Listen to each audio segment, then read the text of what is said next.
شروع اللہ کا نام لے کر جو بڑا مہربان نہایت رحم والا ہے۔ اے پیغمبر صلی اللہ علیہ وآلہ وسلم، لوگوں سے کہہ دو کہ میرے پاس وحی آئی ہے کہ جنوں کی ایک جماعت نے اس کتاب کو سنا تو کہنے لگے کہ ہم نے ایک عجیب قرآن سنا جو بھلائی کا رستہ بتاتا ہے، سو ہم اس پر ایمان لے آئے، اور ہم اپنے پروردگار کے ساتھ کسی کو شریک نہیں بنائیں گے، اور یہ کہ ہمارے پروردگار کی شان بہت بلند ہے، وہ نہ بیوی رکھتا ہے نہ اولاد،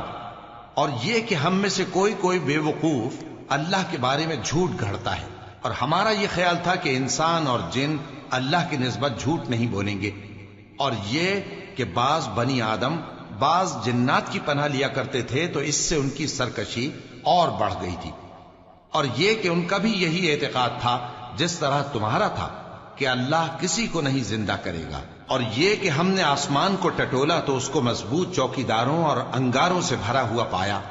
اور یہ کہ پہلے ہم وہاں بہت سے مقامات پر فرشتوں کی باتیں سننے کے لیے بیٹھا کرتے تھے، اب کوئی سننا چاہے تو اپنے لیے انگارہ تیار پاتا ہے، اور یہ کہ ہمیں معلوم نہیں کہ اس سے اہل زمین کے ساتھ برائی مقصود ہے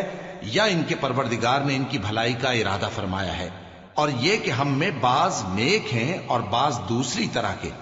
ہمارے کئی طرح کے مذہب ہیں، اور یہ کہ ہم نے سمجھ لیا ہے کہ ہم زمین میں خواہ کہیں ہوں اللہ کو ہرا نہیں سکتے اور نہ بھاگ کر اس کو تھکا سکتے ہیں،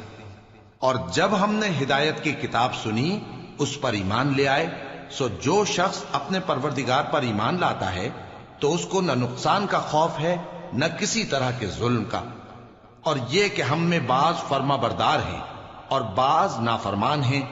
تو جو فرما بردار ہوئے وہ سیدھے رستے پر چلے، اور جو نافرمان ہوئے وہ دوزخ کا ایندھن بنے۔ اور اے پیغمبر صلی اللہ علیہ وآلہ وسلم، یہ بھی ان سے کہہ دو کہ اگر یہ لوگ سیدھے رستے پر رہتے تو ہم ان کے پینے کو بہت سا پانی دیتے تاکہ اس سے ان کی آزمائش کریں، اور جو شخص اپنے پروردگار کی یاد سے منہ پھیرے گا وہ اس کو سخت عذاب میں داخل کرے گا، اور یہ کہ مسجدیں خاص اللہ کی ہیں تو اللہ کے ساتھ کسی اور کی عبادت نہ کرو، اور جب اللہ کے بندے یعنی یہ پیغمبر صلی اللہ علیہ وآلہ وسلم اس کی عبادت کو کھڑے ہوئے تو کافر ان کے گرد ہجوم کر لینے کو تھے۔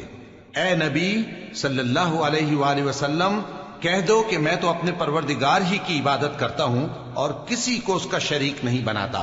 یہ بھی کہہ دو کہ میں تمہارے لیے نہ کسی نقصان کا اور نہ نفع کا کچھ اختیار رکھتا ہوں،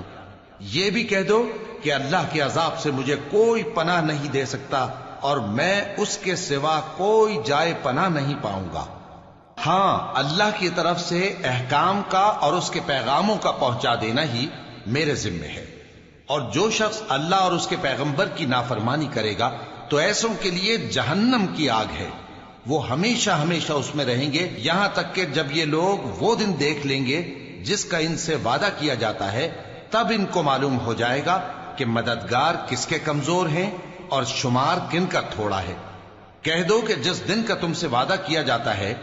میں نہیں جانتا کہ وہ عنقریب آنے والا ہے یا میرے پروردگار نے اس کی مدت دراز کر دی ہے، وہی غیب کا جاننے والا ہے، سو کسی پر اپنے غیب کو ظاہر نہیں کرتا، ہاں جس پیغمبر کو پسند فرمائے اور اس کو غیب کی باتیں بتا دے